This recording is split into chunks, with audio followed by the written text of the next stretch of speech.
নোয়াখালী 1 তারিখে কওমি মাদ্রাসা কেন্দ্রিক একদল কথিত ব্যক্তি, কথিত আলেম, আমি বলবো এরা আসলে সত্যিকার আলেম না, এরা যে বেআইনি সমাবেশটা ডাক দিয়েছে, এই সমাবেশকে বাস্তবায়ন করার জন্য তারা মসজিদের মধ্যে তারা নোটিশ পাঠাচ্ছে, ইমাম সাহেবদেরকে চিঠি দিচ্ছে মুসল্লিদেরকে যাওয়ার জন্য, মাদ্রাসাগুলিতে পর্যন্ত তারা চিঠি দিচ্ছে ছোট ছোট বাচ্চাদেরকে নিয়ে যাওয়ার জন্য, হাটের বাজারে তারা কালেকশন করছে। আমাদের কাছে খবর আসছে। এত বড় বিরাট আয়োজন কেন করছো হিজবুত তৌহিদের বিরুদ্ধে? আসলে ওরা একটা অরাজকতা সৃষ্টি করতে চায়। ওরা জানে জনগণ এখন আর ওদের মধ্যে নাই, ওদের সঙ্গে নাই, এই অন্যায়ের মধ্যে নাই।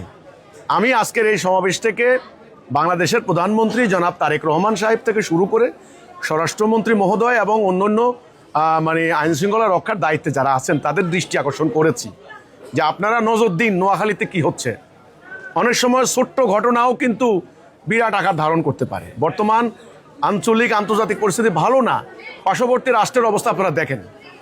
কাজেই এখানে একটা ইস্যু সৃষ্টি করতে চায় একটা গোষ্ঠী, বাংলাদেশে একটা অরাজকতা সৃষ্টি করতে চায়, একটা আনরেস্ট অবস্থা, একটা গন্ডগোল লাগিয়ে দিতে পারলেই তো তাদের সুবিধা।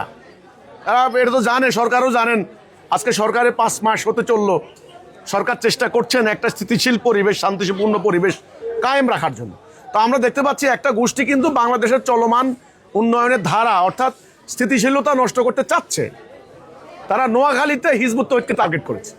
আমি এখানে আজকে সমাবেশ থেকে আমি আহ্বান করেছি প্রধানমন্ত্রী যেন সরাসরি নিজেই যেন জিনিসটা মনোযোগ দেন। ব্যাপারগুলি আমরা টাইম টু টাইম ডিসি সাহেবকেও জানিয়েছি, এসপি সাহেবকেও জানিয়েছি। ওনারা বিজ্ঞ কর্মকর্তা, ওনারা নিশ্চয়ই একটা খুব জ্ঞানী বিজ্ঞ কর্মকর্তা, ওনারা বিষয়গুলি অনুধাবন করবেন। 16 সালে তারা কিন্তু হামলা করে আমাদের বাড়িঘর লুট করেছে, আমাদের ভাই বোনদেরকে হত্যা করেছে, আমাদের দুটো ভাইকে হত্যা করেছে, লুটপাট করেছে, আগুন দিয়ে জ্বালিয়ে দিয়েছে। কাজেই এই ধরনের কোনো অরাজকতা যেন না হয়। 1 তারিখে তারা যে সমাবেশ করার চেষ্টা করছে, আমি বলবো এটা উদ্দেশ্যমূলক একটা স্থিতিশীল পরিবেশটিকে বিনষ্ট করার একটা অপচেষ্টা মাত্র।